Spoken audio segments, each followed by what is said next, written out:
जय श्री कृष्ण।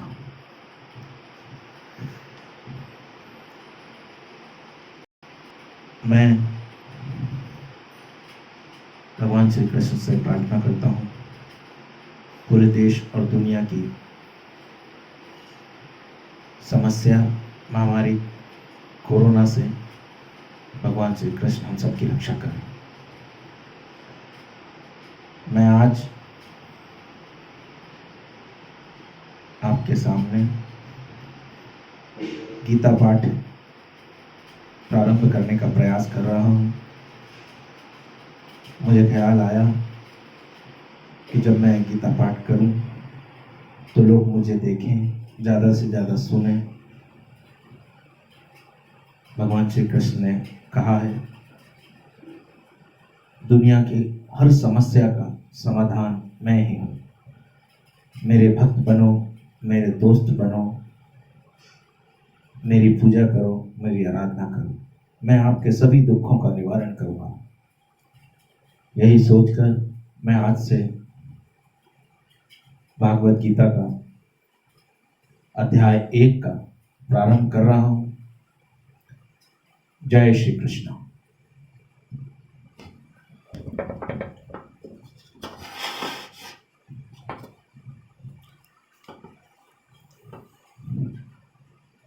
अध्याय 1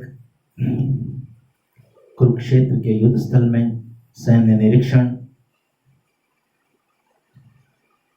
धृतराष्ट्र ने कहा, हे संजय, धर्मभूमि कुरुक्षेत्र में युद्ध की इच्छा से एकत्र हुए मेरे तथा पांडु के पुत्रों ने क्या कहा? तात्पर्य, भागवत गीता एक बहुपठित आस्तिक विज्ञान है जो गीता महातत्व में सार रूप में दिया गया है। इसमें यह उल्लेख है कि मनुष्य को चाहिए कि वह श्री कृष्ण के भक्त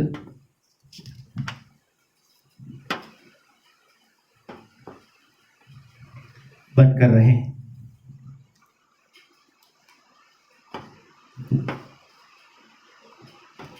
संजय ने कहा, हे राजन, पांडु पुत्र द्वारा सेना की व्यूह रचना देखकर राजा दुर्योधन अपने गुरु के पास गया और उसने ये शब्द कहे। तात्पर्य, धृतराष्ट्र जन्म से अंधा था।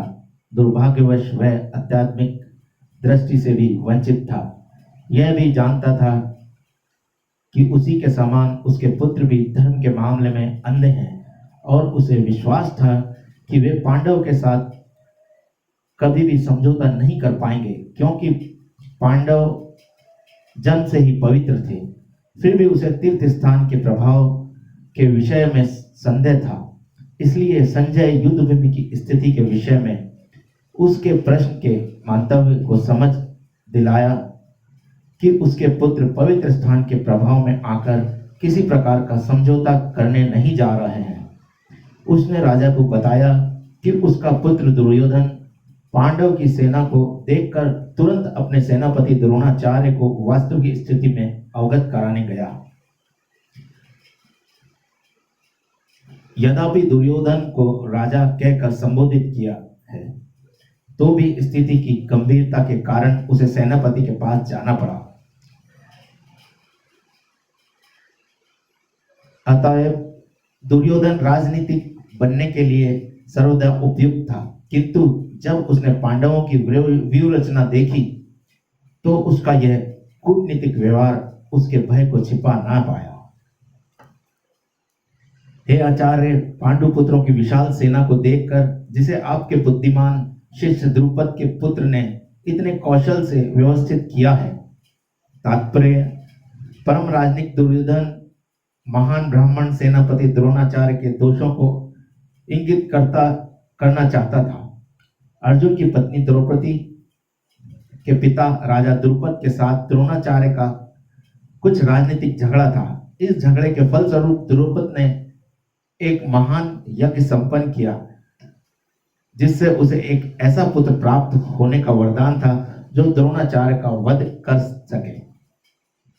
द्रोणाचार्य इसे भली भांति जानता था, किंतु जब द्रुपद का पुत्र धृतराष्ट्र युद्ध शिक्षा के लिए उसको सौंपा गया तो द्रोणाचार्य को उसे अपने सारे सैनिक रहस्य प्रदान करने में कोई झिझक नहीं हुई। अब दृष्टद्युम्न कुरुक्षेत्र की युद्ध भूमि में पांडवों का पक्ष ले रहा था।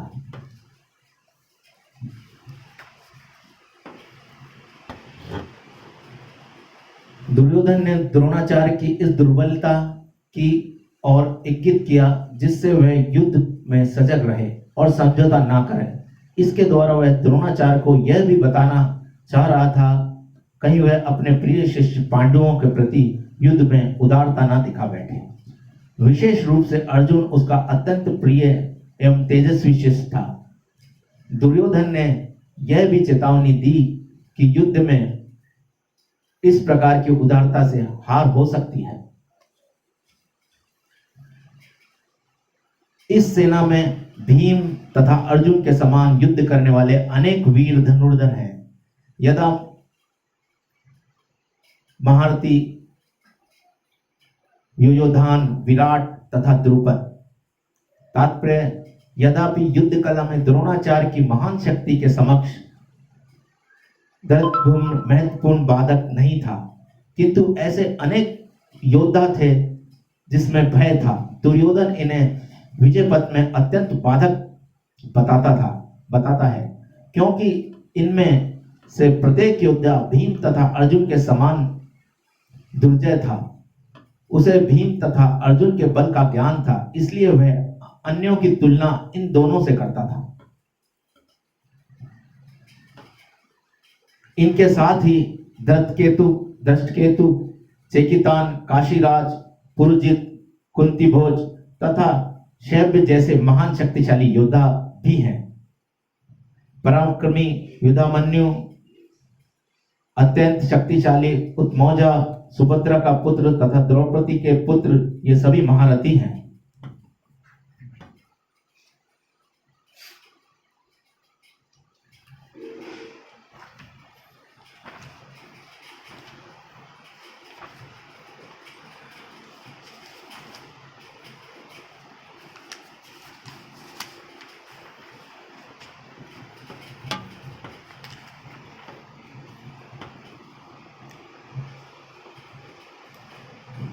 किंतु हे ब्राह्मण क्षेत्र, आपकी सूचना के लिए मैं अपनी सेना के उन नायकों के विषय में बताना चाहूंगा जो मेरी सेना को संचालित करने में विशेष रूप से निपुण हैं। मेरी सेना में स्वयं आप भीष्म, कर्ण, कृपाचार्य, अश्वत्थामा, विकर्ण तथा सोमदत्त का पुत्र भूरिश्रवा आदि हैं, जो युद्ध में सदैव विजयी रहे हैं।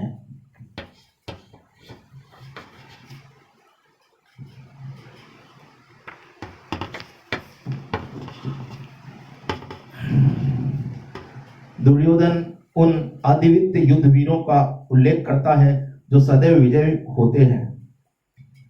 विकर्ण दुर्योधन का भाई है, अश्वत्थामा द्रोणाचार्य के पुत्र हैं और सोमदत्ती या भूरिश्रवा बृहलिकों के राजा का पुत्र है। कर्ण अर्जुन का आधा भाई है, क्योंकि वह कुंती के गर्भ से राजा पांडु के साथ विवाहित होने के पूर्व उत्पन्न हुआ था। कृपाचार्य की जुड़वा बहन द्रोणाचार्य को ब्याही थी।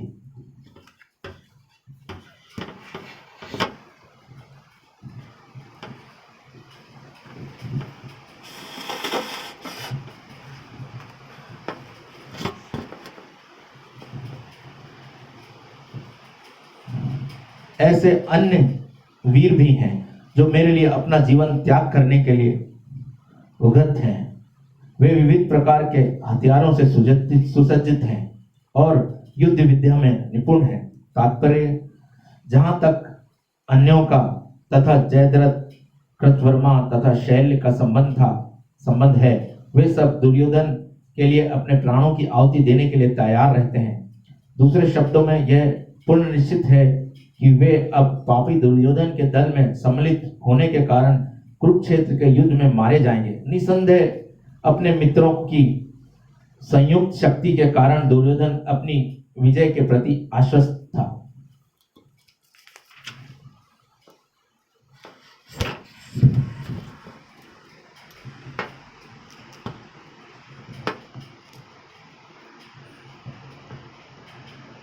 हमारी शक्ति अपरमेय है और हम सब पितामह द्वारा भली भांति संरक्षित हैं, जबकि पांडवों की शक्ति भीम द्वारा भली भांति संरक्षित होकर भी सीमित है।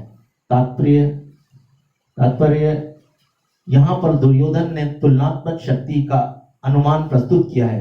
वह सोचता है कि अत्यंत अनुभवी सेना नायक भीष्म पितामह के द्वारा विशेष रूप से संरक्षित होने के कारण उसके सशक्त सेनाओं की शक्ति अपरमीय है। दूसरी ओर पांडवों की सेनाएं सीमित हैं, क्योंकि उनकी सुरक्षा एक कम अनुभवी नायक भीम द्वारा की जा रही है, जो भीष्म की तुलना में नगण्य है। दुर्योधन सदैव भीम से ईर्ष्या करता था, क्योंकि वह जानता था कि यदि उसकी मृत्यु कभी हुई भी तो वह भी भीम के द्वारा ही होगी, किंतु साथ ही उसे दृढ़ विश्वास था कि भीष्म की उपस्थिति में उसकी विजय निश्चित है, क्योंकि भीष्म कहीं अधिक उत्कृष्ट सेनापति हैं। वह युद्ध में विजयी होगा, यह उसका दृढ़ निश्चय था।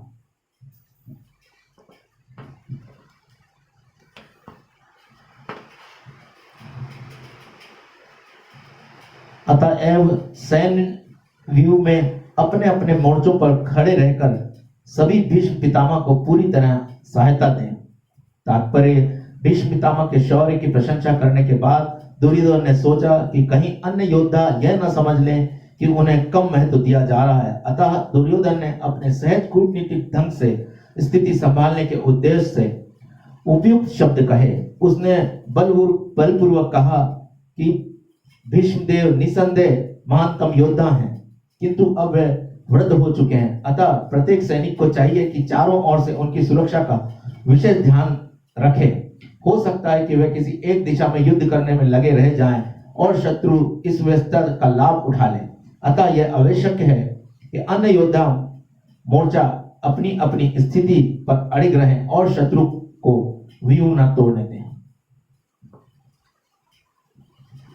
दुर्योधन को पूर्ण विश्वास था कि कौरवों की विजय भीष्मदेव की उपस्थिति पर निर्भर है। उस युद्ध में भीष्मदेव तथा द्रोणाचार्य के पूर्ण सहयोग की आशा थी, क्योंकि वह अच्छी तरह जानता था कि इन दोनों ने उस समय एक शब्द भी नहीं कहा था जब अर्जुन की पत्नी द्रौपदी का असहाय व्यवस्था में भरी सभा में नग्न किया जा रहा था, और जब उसने उसे न्याय की भीख मांगी। यह जानते हुए भी इन दोनों सेनापतियों के मन में पांडवों के लिए स्नेह था। दुर्योधन को आशा थी कि वह इस स्नेह को उसी तरह त्याग देंगे जिस तरह उन्होंने ध्रुव क्रीड़ा के अवसर पर किया था।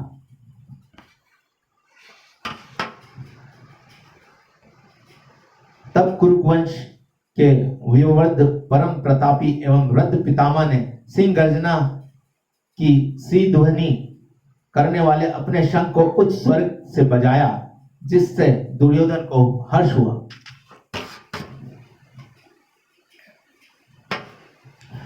कुरुवंश तात्पर्य कुरुवंश के वयोवृद्ध पितामह अपने पौत्र दुर्योधन का मनोभाव जान गए और उसके प्रति अपनी स्वाभाविक दयावश उन्होंने उसे प्रसन्न करने के लिए अत्यंत उच्च स्वर में अपना शंख बजाया, जो उसकी सिंह के समान स्थिति के अनुरूप था।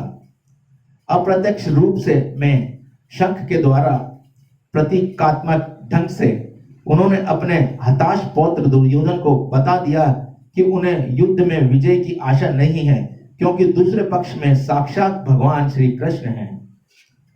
फिर भी युद्ध का मार्गदर्शन करना उनका कर्तव्य था और इस संबंध में वे कोई कसर नहीं छोड़ेंगे। जय श्री कृष्ण। तत्पश्चात शंख निगाहें बिगुल तुरही तथा सिंह सहसा एक साथ बज उठे। वह संवेद स्वर अत्यंत कोलाहलपूर्ण था। दूसरी ओर से श्वेत घोड़ों द्वारा खींचे जाने वाली विशाल रथ पर आसीन कृष्ण तथा अर्जुन ने अपने अपने दिव्य शंख बजाए।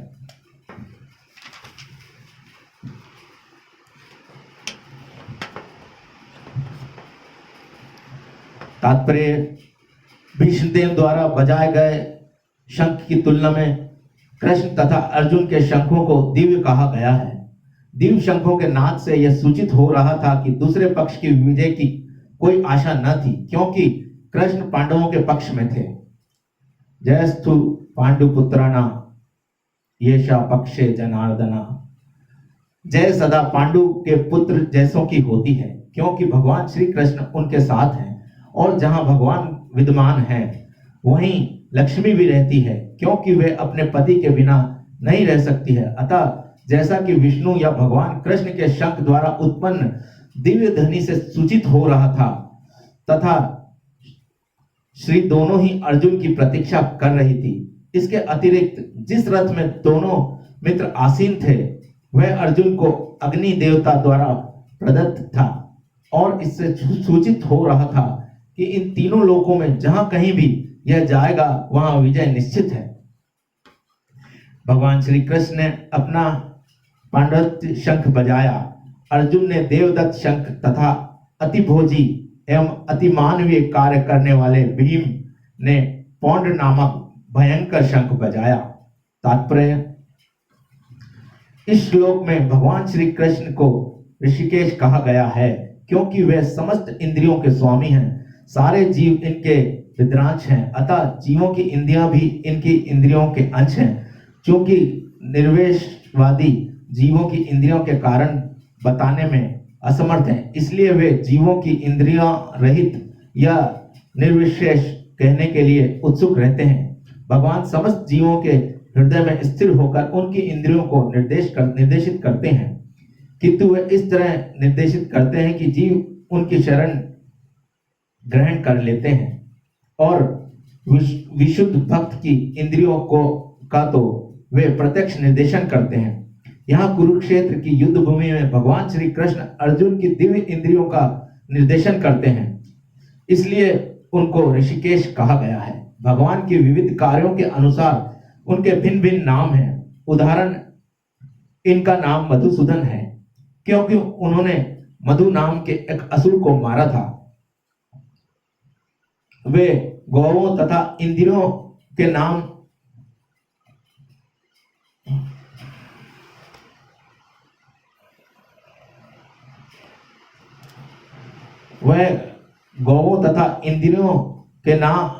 का आनंद देने के कारण गोविंद कहलाते हैं।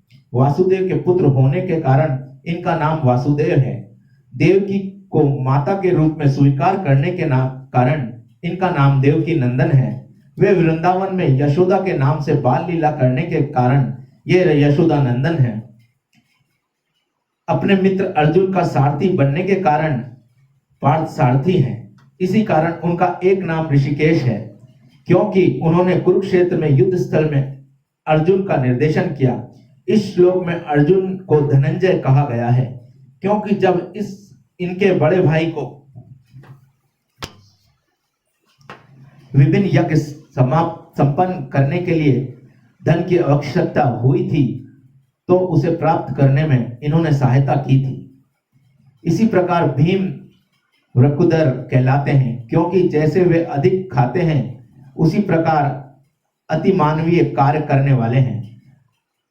जैसे डिंबासुर का वध, अतः पांडवों के पक्ष में श्री कृष्ण इत्यादि विभिन्न व्यक्तियों द्वारा विशेष प्रकार के शंखों का बजाया जाना युद्ध करने वाले सैनिकों के लिए अत्यंत प्रेरणाप्रद था।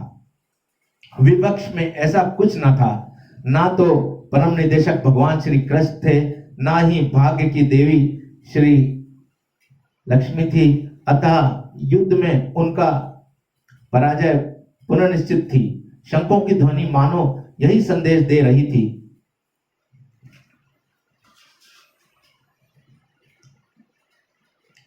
हे राजन, कुंती पुत्र राजा युधिष्ठिर ने अपना अनंत विजय नामक शंख बजाया, तथा नकुल और सहदेव ने सुघोष एवं मणिपुष्पक शंख बजाया। महान धनुर्धर काशीराज परम योद्धा शिखंडी दृष्टुम्न विराट अजय सात्विक द्रौपदी के पुत्र तथा सुभद्रा के महाबाहु पुत्र आदि सबों ने अपने अपने शंख बजाए। तात्पर्य,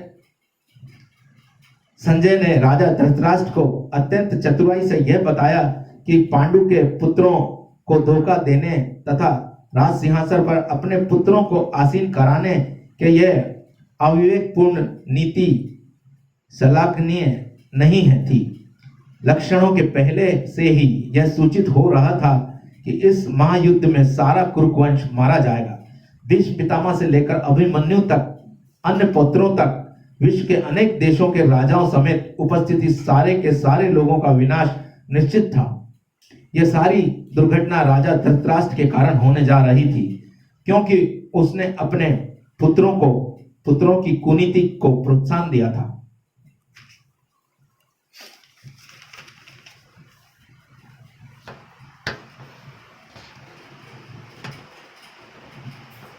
इन विभिन्न शंखों की ध्वनि कोलाहलपूर्ण बन गई, जो आकाश तथा पृथ्वी को शब्दमान करती हुई धृतराष्ट्र के पुत्रों के हृदय को विदीर्ण करने लगी।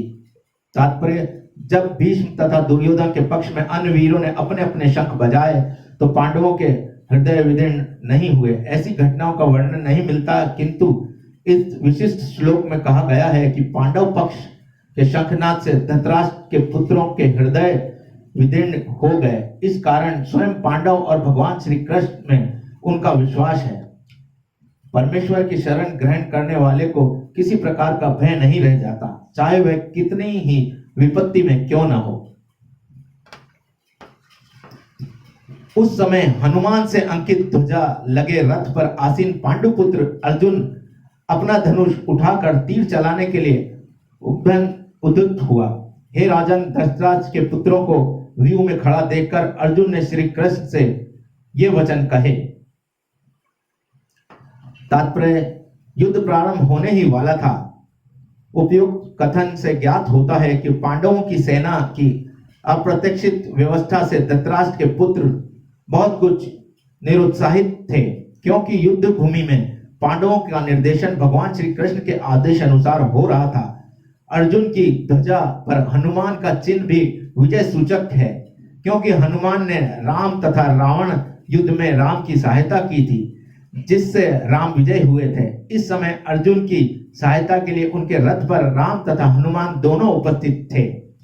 भगवान श्री कृष्ण साक्षात राम हैं, और जहां भी राम रहते हैं वहां उनका नित्य सेवक हनुमान होता ही है, तथा उनकी नित्य संगिनी वैभव की देवी सीता उपस्थित रहती। अतः अर्जुन के लिए किसी भी शत्रु से भय का कोई कारण नहीं था। इसलिए अधिक इंद्रियों के स्वामी भगवान श्री कृष्ण निर्देश देने के लिए साक्षात उपस्थित थे। इस प्रकार अर्जुन को यह युद्ध करने के मामले में सारा सत्परामर्श प्राप्त था। ऐसी स्थितियों में जिनकी व्यवस्था भगवान ने अपने सशक्त भक्त के लिए की थी, निश्चय विजय के लक्षण थे।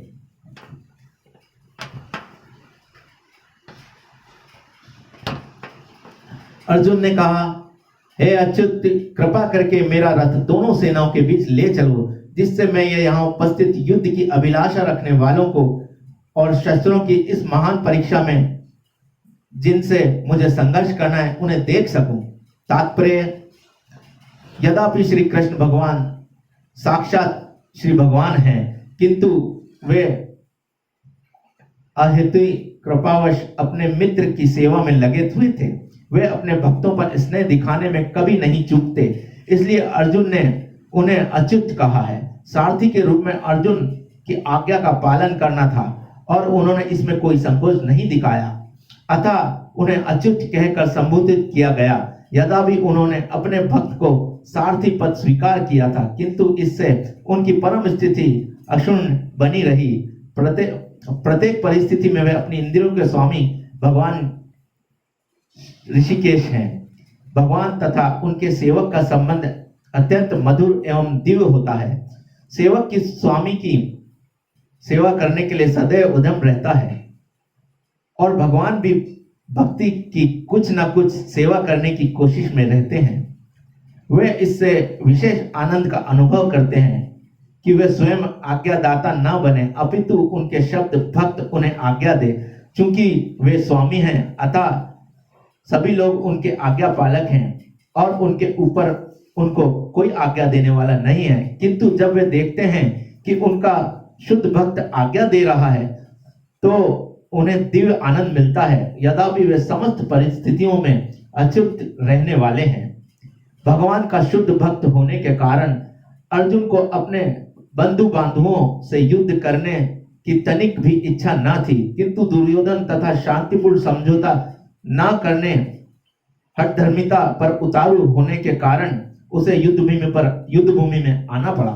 अतः वह जानने के लिए अत्यंत उत्सुक था कि युद्धभूमि में कौन कौन से अग्रणी व्यक्ति उपस्थित हैं। यद्यपि युद्धभूमि में शांति प्रयासों का कोई प्रश्न नहीं उठता, तो भी वह उन्हें फिर से देखना चाह रहा था, और यह देखना चाह रहा था कि इसे अवांछित युद्ध पर किस हद तक तुले हुए हैं ये कौरव।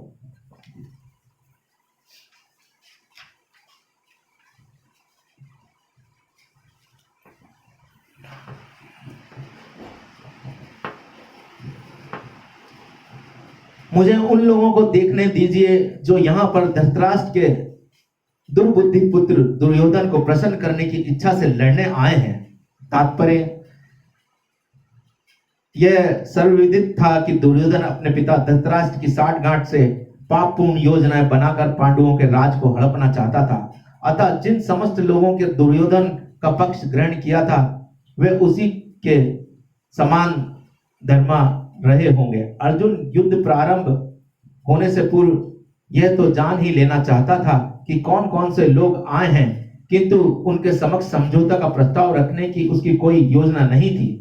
यह भी तथ्य था कि उनकी शक्ति का जिसका उसे सामना करना था, अनुमान लगाने की दृष्टि से उसे देखना चाह रहा था। यद्यपि उसे अपनी विजय का विश्वास था, क्योंकि भगवान श्री कृष्ण उनकी बगल में विराजमान थे।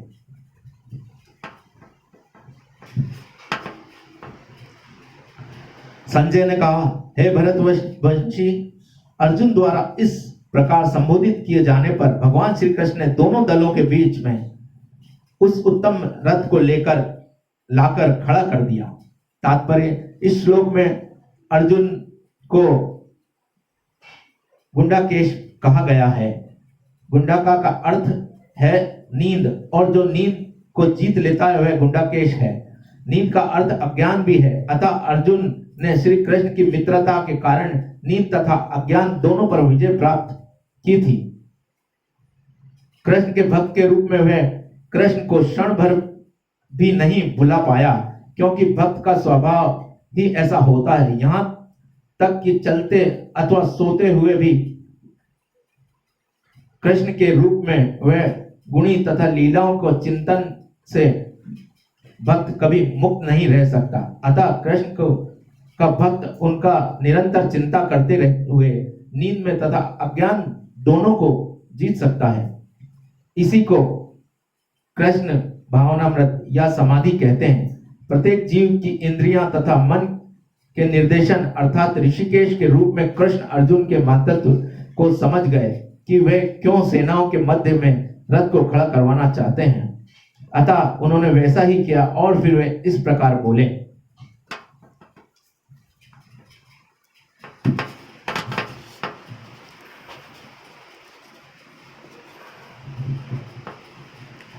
भीम, द्रोण तथा विश्व भर के अन्य समस्त राजाओं के सामने भगवान ने कहा, हे पार्थ, यहां पर एकत्र सारे कौरवों को देखो।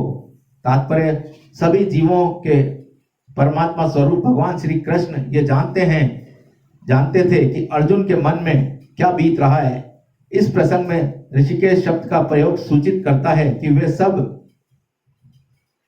कुछ जानते हैं। इस प्रकार पार्थ शब्द अर्थात प्रथा या कुंती पुत्र भी अर्जुन के लिए प्रयुक्त होने के कारण महत्वपूर्ण है। मित्र के रूप में वे अर्जुन को बता देना चाहते थे कि चूंकि अर्जुन उनके पिता वासुदेव की बहन प्रथा का पुत्र था, इसलिए उन्होंने अर्जुन का सारथी बनना स्वीकार किया था। किंतु जब उन्होंने अर्जुन से कौरवों को देखा,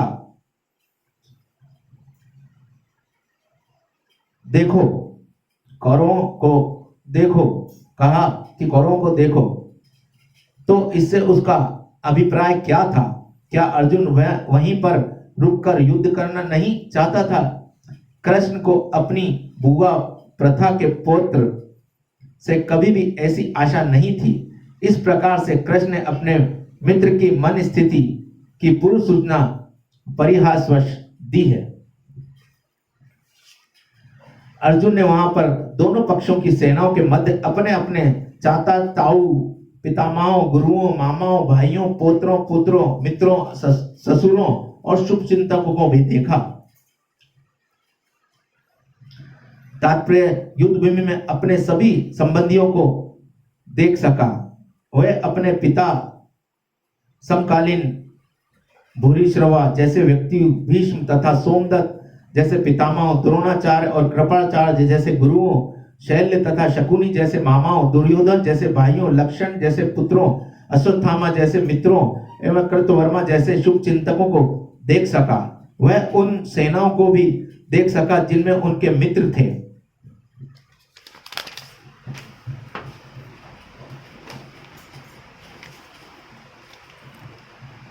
जब कुंती पुत्र अर्जुन ने मित्रों तथा संबंधियों की इन विभिन्न श्रेणियों को देखा तो वह करुणा से अभिभूत हो गया और इस प्रकार बोला। अर्जुन ने कहा, हे कृष्ण, इस प्रकार युद्ध की इच्छा रखने वाले अपने मित्रों तथा संबंधियों को अपने समक्ष उपस्थित देखकर मेरे शरीर के अंग अंग कांप रहे हैं और मेरा मुंह सूखा जा रहा है। तात्पर्य यथार्थ भक्ति से युक्त मनुष्य में वे सारे सद्गुण रहते हैं जो सत्पुरुषों या देवताओं में पाए जाते हैं।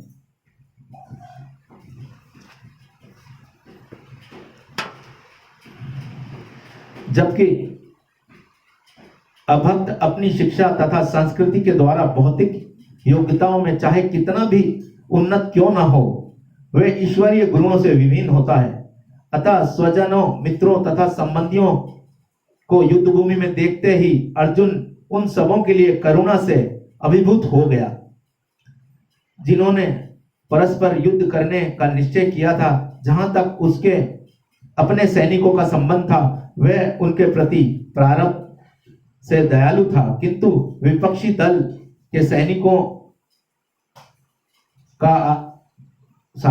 की असत्र मृत्यु को देखकर वह उन पर भी दया का अनुभव कर रहा था। और जब से वह इस प्रकार की सोच रहा था तो उसके अंगों में कंपन होने लगा और मुंह सूख गया। उन सबको युद्धाभिमुख देखकर उसे आश्चर्य भी हुआ। प्राय सारा कुटुंब अर्जुन के सगे संबंधी उससे युद्ध करने आए थे। यद्यपि इसका उल्लेख नहीं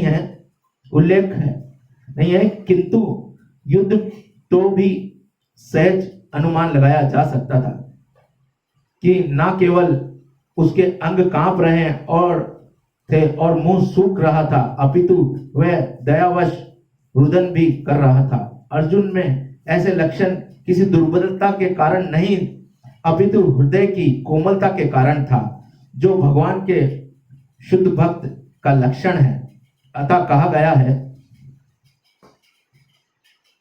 जो भगवान के प्रति अविचलित भक्ति रखता है उसमें देवताओं के सद्गुण पाए जाते हैं, किंतु जो भगवत भक्त नहीं है उसके पास भौतिक योग्यताएं ही रहती हैं जिसका कोई मूल्य नहीं होता। इसके कारण यह है कि मानसिक धरातल पर मंडराता रहता है और ज्वलंत माया के द्वारा अवश्य ही आकर्षित होता है।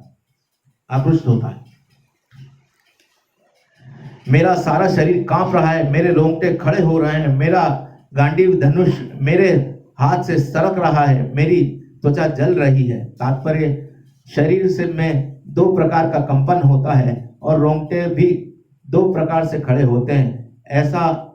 ऐसा या तो आध्यात्मिक परमानंद के समय या भौतिक परिस्थितियों के अत्यधिक भय होने के कारण उत्पन्न होता है। दिव्य साक्षात्कार में कोई भय नहीं होता। इस अवस्था में अर्जुन ने कहा, जो लक्षण हैं वे भौतिक भय अर्थात जीवन की हानि के कारण हैं। अन्य लक्षणों से भी यह स्पष्ट है कि वह इतना अधीर हो गया है कि उसको विख्यात धनुष गांडीव उसके हाथों से सरक रहा था और उसकी त्वचा में जलन उत्पन्न हो रही थी। यह सब लक्षण देह मुक्त बुद्धि से जन्म है। मैं यहाँ अब और अधिक खड़ा रहने में असमर्थ हूँ। मैं अपने को भूल रहा हूँ और मेरा सिर चकरा रहा है। हे कृष्ण, मुझे तो केवल अमंगल के कारण दिख रहे हैं।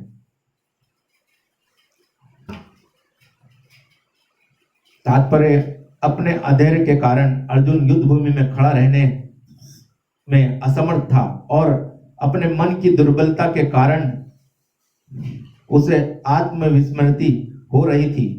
भौतिक वस्तुओं के प्रति अत्यधिक आसक्ति के कारण मनुष्य ऐसी मोहमयी स्थिति में पड़ जाता है। ऐसा भय तथा मानसिक असंतुलन उन व्यक्तियों में उत्पन्न होता है जो भौतिक परिस्थितियों से ग्रस्त होते हैं। अर्जुन को युद्ध भूमि में केवल दुखमयी पराजय का प्रतीत हो रहा था। वह शत्रु पर विजय पाकर भी सुखी नहीं होगा। निमित्तानि विपरीतानि शब्द महत्वपूर्ण है।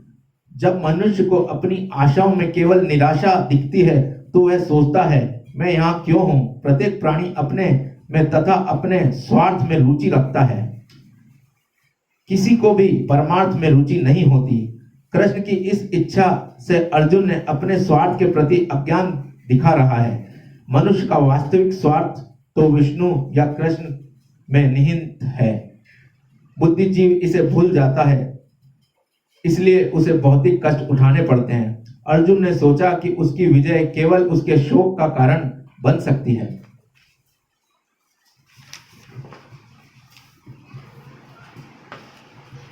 हे कृष्णा, इस युद्ध में अपने ही स्वजनों का वध करने में ना तो मुझे कोई अच्छाई दिखती है और ना ही मैं उसे किसी प्रकार की विजय, राज या सुख की इच्छा रखता हूं।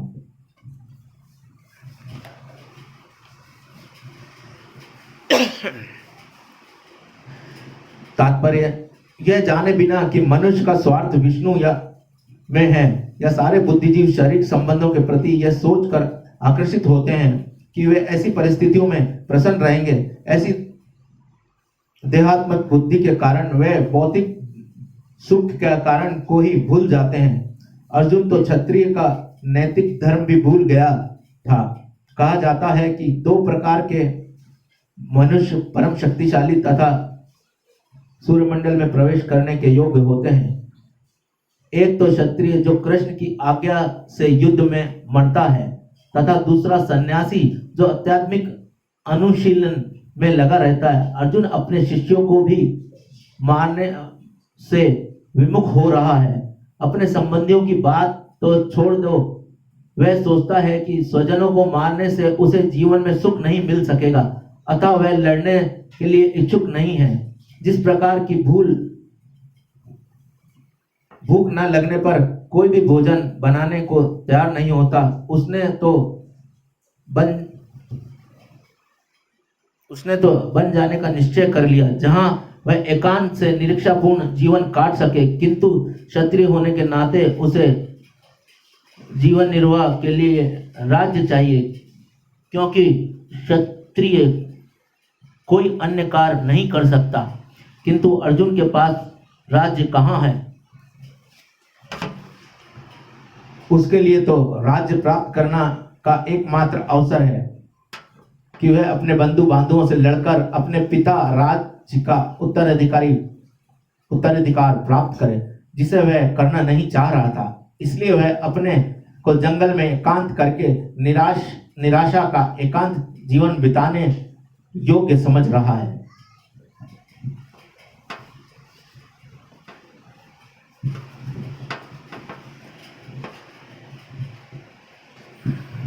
हे गोविंद, हमें राज्य सुख अथवा इस जीवन से क्या लाभ, क्योंकि जिन सारे लोगों के लिए हम उन्हें चाहते हैं वे ही इस युद्ध भूमि में खड़े हैं। हे मधुसूदन, जब गुरुजन, पितृगण, पुत्रगण, पितामह, मामा, ससुर, पौत्रगण, साले तथा अन्य सारे संबंधी अपना अपना धन एवं प्राण देने के लिए तत्पर हैं और मेरे समक्ष खड़े हैं, तो फिर मैं इन सबको क्यों मारना चाहूंगा, भले ही वे मुझे क्यों ना मार डालें।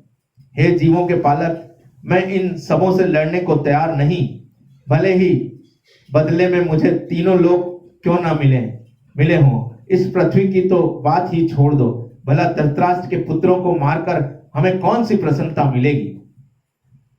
तात्पर्य,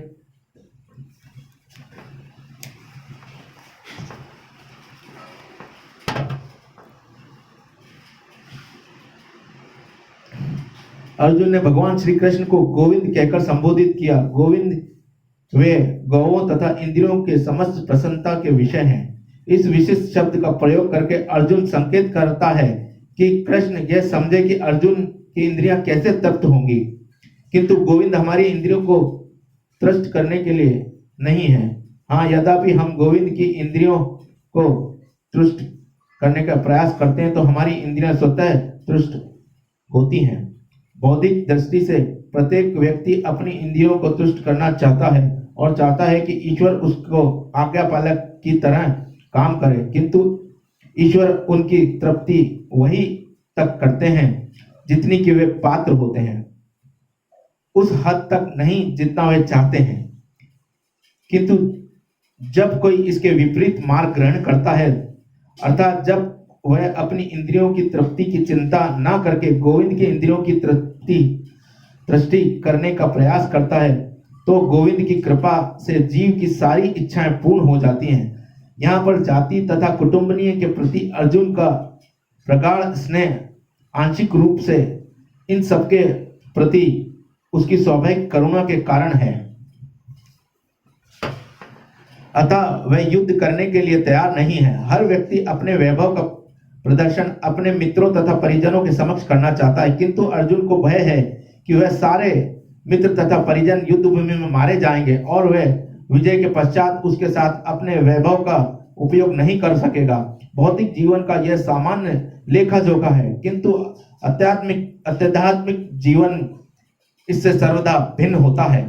चूंकि भक्त भगवान की इच्छाओं की पूर्ति करना चाहता है, अतः भागवत इच्छा होने पर वह भगवान की सेवा के लिए सारे ऐश्वर्य स्वीकार कर सकता है, किंतु यदि भागवत इच्छा ना हो तो ऐसा पैसा भी ग्रहण नहीं करता। अर्जुन अपने संबंधियों को मारना नहीं चाह रहा था, और यदि उनको मारने की आवश्यकता हो तो अर्जुन की इच्छा थी कि कृष्ण स्वयं उनका वध करें। इस समय उसे यह पता नहीं है कि कृष्ण उनके सभी सबों को युद्ध भूमि में आने के पूर्व ही मार चुके हैं, और अब उसे निर्मित मात्र बनना है। इसका उद्बोधन अगले अध्याय में होगा। भगवान का असली भक्त होने के कारण अर्जुन अपने अत्याचारी बांधुओं से प्रतिशोध नहीं लेना चाहता था, किंतु यह तो भगवान की योजना थी कि सबका वध हो। भागवत भक्त दुष्टों से प्रतिशोध नहीं लेना चाहते, किंतु भगवान दुष्टों द्वारा भक्त के उत्पीड़न को सहन नहीं कर पाते। भगवान किसी व्यक्ति को अपनी इच्छा से क्षमा कर सकते हैं, किंतु यदि कोई उनके भक्तों को हानि पहुंचाता है तो वो उसे क्षमा नहीं करते। इसलिए भगवान इन दुराचारियों का वध करने के लिए उद्यम थे, यद्यपि अर्जुन उन्हें क्षमा करना चाहता था।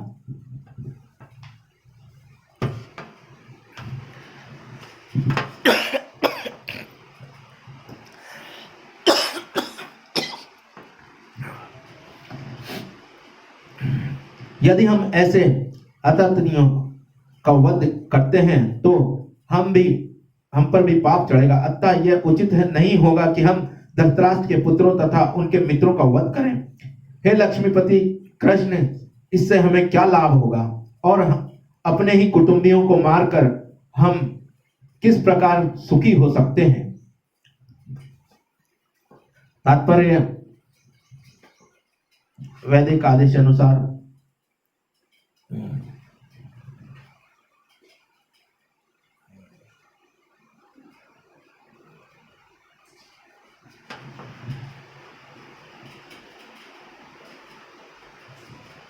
वैदिक आदेश अनुसार आतताई 6 प्रकार के होते हैं।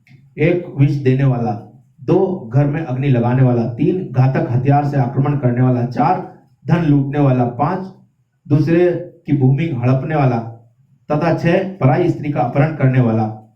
ऐसे आतताइयों का तुरंत वध कर देना चाहिए, क्योंकि इनके वध से कोई पाप नहीं लगता।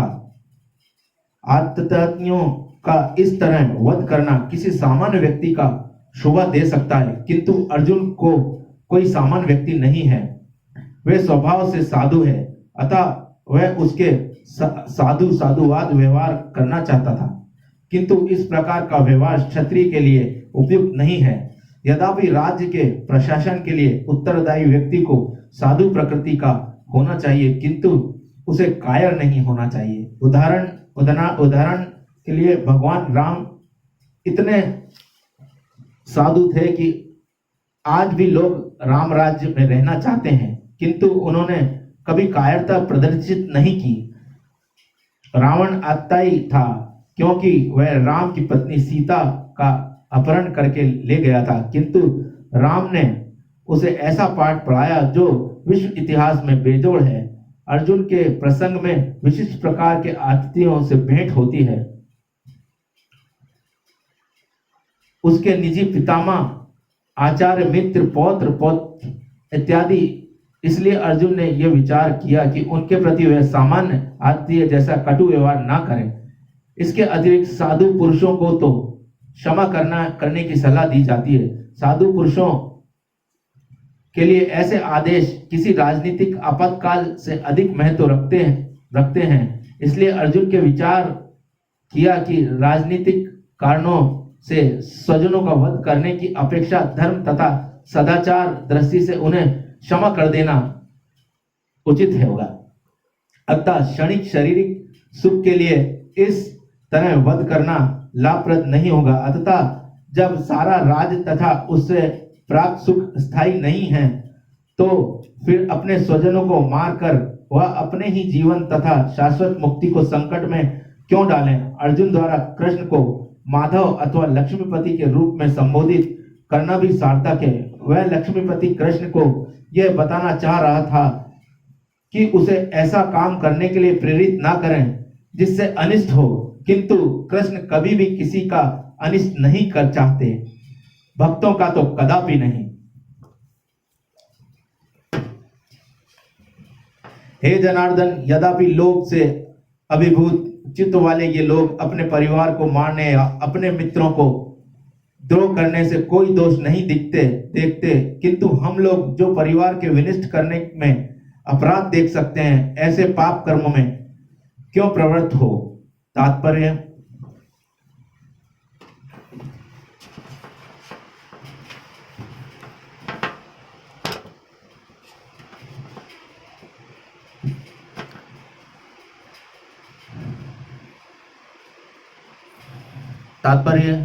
क्षत्रिय से यह आशा नहीं की जाती कि वह अपने विपक्षी दल द्वारा युद्ध करने या जुआ खेलने को आमंत्रण दिए जाने पर मना करे। ऐसी अनियमितता में अर्जुन लड़ने से नकार नहीं सकता, क्योंकि उसको दुर्योधन के दल ने ललकारा था। इस प्रसंग में अर्जुन ने विचार किया कि हो सकता है कि दूसरा पक्ष इस ललकार के परिणामों के प्रति अनभिन्न हो, किंतु अर्जुन को तो दुष्परिणाम दिखाई पड़ रहे थे, अतः वह इस ललकार को स्वीकार नहीं कर सकता। यदि परिणाम अच्छा हो तो कर्तव्य वस्तुत पालनीय है, किंतु यदि परिणाम विपरीत हो तो हम उसके लिए बाध्य नहीं होते। इन पक्ष विपक्षों पर विचार करके अर्जुन ने युद्ध ना करने का निश्चय किया। कुल का नाश होने पर सनातन कुल परंपरा नष्ट हो जाती है और इस तरह शेष कुल भी अधर्म में प्रवृत्त हो जाता है। तात्पर्य, वर्णाश्रय व्यवस्था में धार्मिक परंपराओं के अनेक नियम हैं जिनकी सहायता से परिवार के सदस्य ठीक से उन्नति करके आध्यात्मिक मूल्यों की उपलब्धि कर सकते हैं। परिवार में जन्म से लेकर मृत्यु तक के सारे संस्कारों के लिए वयोवृद्ध लोग उत्तरदायी होते हैं, किंतु इन वयोवृद्धों की मृत्यु के पश्चात संस्कार संबंधी पारिवारिक परंपराएं रुक जाती हैं और परिवार के जो तरुण सदस्य बचे हैं वे अर्धमर्त्य व्यसनों में प्रवृत्त होने से मुक्ति लाभ से वंचित रह जाते हैं। अतः किसी भी कारणवश परिवार के वृद्धों का वध नहीं होना चाहिए। हे कृष्ण, जब कुल में अधर्म प्रमुख हो जाता है तो कुल की स्त्रियां दूषित हो जाती हैं और अस्तित्व के पतन से ही वृषवंशी अवांछित संतानें उत्पन्न होती हैं। तात्पर्य, जीवन में शांति, सुख, आध्यात्मिक उन्नति का मुख्य सिद्धांत मानव समाज में अच्छी संतान का होना है। वर्णाश्रम धर्म के नियम इसी प्रकार बनाए गए थे कि राज्य तथा जाति की आध्यात्मिक उन्नति के लिए समाज में अच्छी संतान उत्पन्न हो। ऐसी संतान समाज में स्त्री के सतीत्व और उसकी निष्ठा पर निर्भर करती है। जिस प्रकार बालक सरलता से कुमारगर्मी बन जाते हैं, उसी प्रकार स्त्रियां भी पतनोमुखी होती हैं। अतः बालकों तथा स्त्रियों दोनों को ही समाज के वयोवृद्धों का संरक्षण आवश्यक है। स्त्रियां विभिन्न धार्मिक प्रथाओं में संलग्न रहने पर व्यभिचारिणी नहीं होगी। चाणक्य पंडित के अनुसार सामान्यतः स्त्री अधिक बुद्धिमान नहीं होती, अतः वे विश्वसनीय नहीं हैं, इसलिए उन्हें विविध कुल परंपराओं में व्यस्त रहना चाहिए और इस तरह उनके सतीत्व तथा अनुवृद्धि से ऐसी संतान जन्म लेगी जो वर्णाश्रम धर्म में भाग लेने योग्य होगी। ऐसे वर्णाश्रम धर्म के विनाश से यह स्वाभाविक है कि स्त्रियां स्वतंत्रता पूर्वक पुरुषों से मिल सकेंगी और व्यभिचार को प्रथम मिलेगी, जिससे अवांछित संतानें उत्पन्न होंगी। निठल्ले लोग भी समाज में व्यभिचार को प्रेरित करते हैं और इस तरह अवांछित बच्चों को की बाढ़ आ जाती है, जिससे मानव जाति युद्ध पर और महामारी का संकट छा जाता है।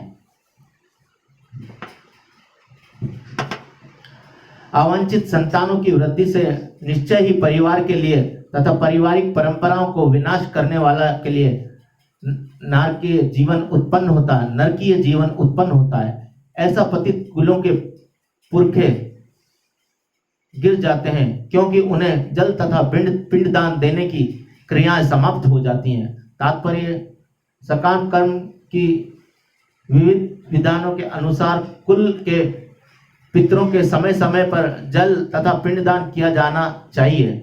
यह दान विष्णु पूजा द्वारा किया जाता है, क्योंकि विष्णु को अर्पित भोजन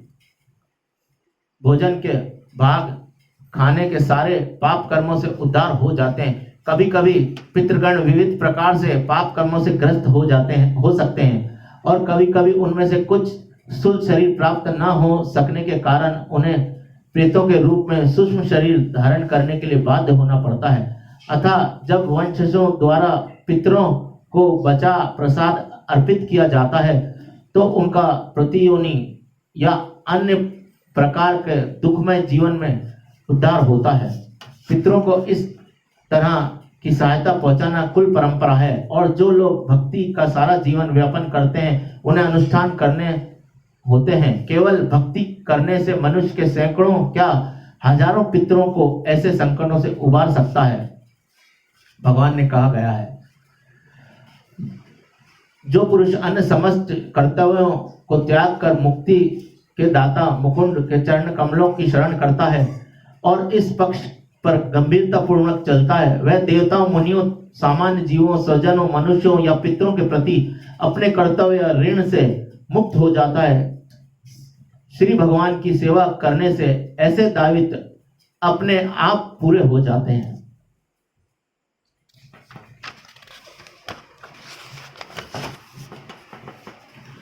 जो लोग कुल परंपरा को विनाश करते हैं और इस तरह अवांछित संतानों को जन्म देते हैं, उनके दुष्कर्मों से समाप्त प्रकार के समुदाय योजना तथा पारिवारिक कल्याण कार्य विनष्ट हो जाते हैं।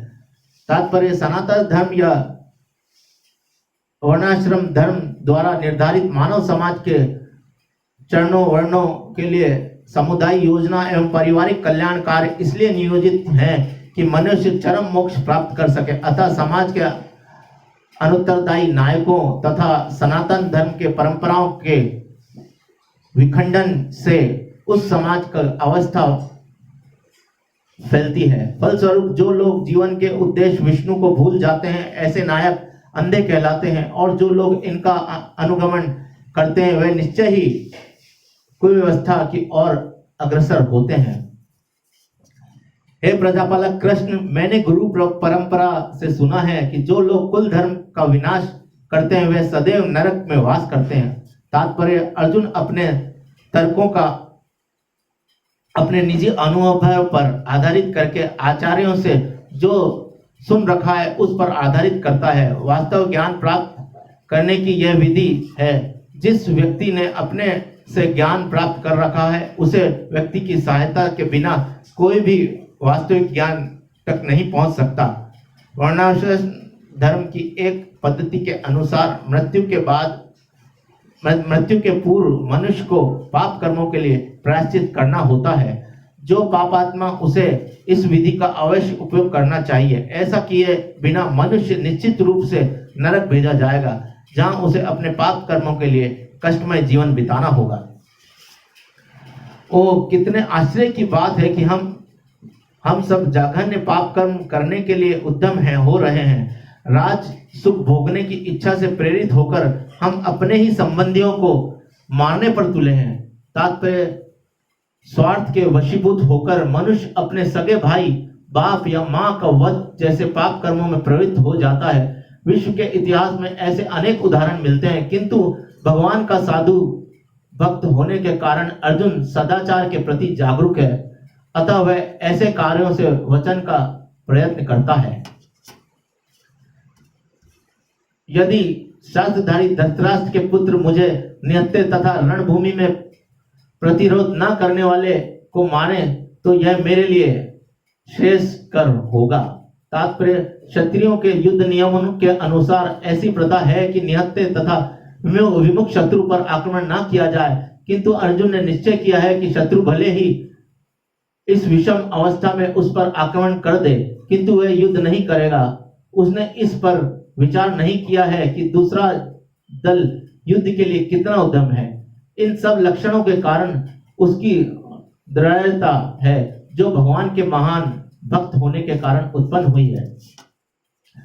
संजय ने कहा, युद्ध भूमि में इस प्रकार कहकर अर्जुन ने अपना धनुष तथा बाण एक और रख दिया है और शोक संतप्त चित्त से रथ के आसन पर बैठ गया है।